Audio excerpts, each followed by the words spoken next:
Hey guys, இன்னைக்கு வீடியோவில் நம்ம Yamaha FZS F5 ஹைப்ரிட் வண்டி பற்றி தான் பார்க்க போகிறோம். இந்த வண்டியோட பேர் எவ்வளோ ஃபேன்சியாக இருக்கோ அந்த அளவுக்கு இந்த வண்டி இருக்கான்னு கேட்டிங்கன்னா ஓரளவுக்கு தான் ஆட் பண்ணியிருக்காங்க ஒரு சில ஃபேன்சி எலமெண்ட்டை. அதே மாதிரி கொடுக்குற காசுக்கு வேர்த்தா அப்படின்னு கேட்டிங்கன்னா அதுக்கான எக்ஸ்ப்ளனேஷன் தான் இந்த வீடியோ. ஸோ ஃபர்ஸ்ட் திங் என்னென்னா, இது ஒரு கார் மாதிரி ஃபுல் ஹைப்ரிட் இருக்கிற ஒரு எலக்ட்ரிக் மோட்டார் வச்ச வண்டியான்னு கேட்டிங்கன்னா கண்டிப்பாக கிடையாது. அதுக்கு பதிலாக Yamaha இதில் மைல்டு ஹைப்ரிட் சிஸ்டம் இது பேசிக்காக என்ன பண்ணுன்னா, ஆக்சிலரேஷனில் ஒரு சின்ன பஞ்சும் கொஞ்சோண்டு ஃபியூல் சேவ் ஆகிற மாதிரியும் கொடுத்துருக்காங்க. ஆக்சிலரேஷனில் சின்ன பஞ்சா அது எப்படி முடியும்னு கேட்டிங்கன்னா, Yamaha இந்த வண்டியில் ஸ்மார்ட் மோட்டர் ஜென்ரேட்டர்னு ஒரு விஷயத்த கொடுத்துருக்காங்க. இது நீங்கள் ஆக்சிலரேஷன் கொடுக்கும்போது ஒரு சின்ன பூஸ்ட் ஒன்று கொடுக்கும். அது சட்டிலாக தான் இருக்கும், ஆனால் உங்களால் வண்டியில் ஒரு சின்ன புஷ் இருக்குன்றத ஃபீல் பண்ணிக்க முடியும்.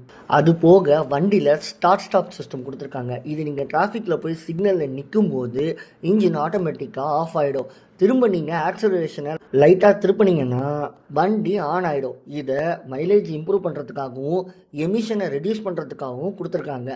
இந்த Yamaha FZS F5 ஹைப்ரிட்டில் ஒரு 149cc ஏர் கூல்டு இன்ஜின் தான் கொடுத்துருக்காங்க.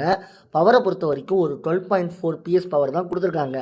இந்த பவரை வச்சுக்கிட்டு நீங்கள் பயங்கர ஸ்பீடாலாம் ஓட்ட முடியாது, ஆனால் சிட்டி கம்யூனுக்கு இந்த பவரே போதுமானது. மைலேஜை பொறுத்த வரைக்கும் ரஃப்லி ஒரு 45 to 50 km/லிட்டர் வரைக்கும் கன்ஃபார்மாக கிடைக்கும். ஆனால் ஒரு சில பேருக்கு 35 to 40, 40 to 50 தான் கிடைக்குதுன்னு சொல்லியிருக்காங்க. அது அவங்கவுங்களோட ரைடிங் ஸ்டைலை பொறுத்து மாறும்.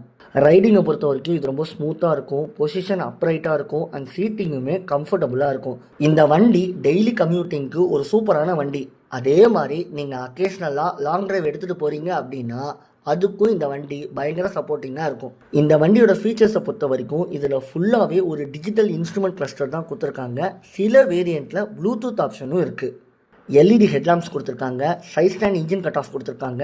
இந்த ப்ரைஸ் செக்மெண்ட்டில் இந்த வண்டியில் ட்ராக்ஷன் கண்ட்ரோலும் கொடுத்துருக்காங்க. இந்த வண்டியோட ப்ரோஸை பொறுத்த வரைக்கும் மைலேஜ் நல்லா இருக்குது, இன்ஜின் ரொம்ப ஸ்மூத்தாக ஃபீல் ஆகுது. அதே மாதிரி சிட்டி டிராஃபிக்கில் மெனூர் பண்ணி ஓட்டுறதுக்கு ரொம்ப ஃப்ரெண்ட்லியாக இருக்குது. இந்த வண்டியோட கான்ஸை பொறுத்த வரைக்கும் இதில் ஹைப்ரிட் டெக்னாலஜின்னு ஒன்று கொடுத்துருக்காங்க. இதனால் பர்ஃபார்மன்ஸ் பயங்கர பூஸ்டிங்காக இருக்குமான்னு கேட்டிங்கன்னா பர்ஃபார்மன்ஸ் லைட்டாக ஒரு பூஸ்ட் இருக்கும். உங்களால் லைட்டாக ஃபீல் தான் பண்ண முடியுமே தவிர பயங்கரமாக இருக்குமான்னு கேட்டிங்கன்னா கண்டிப்பாக கிடையாது.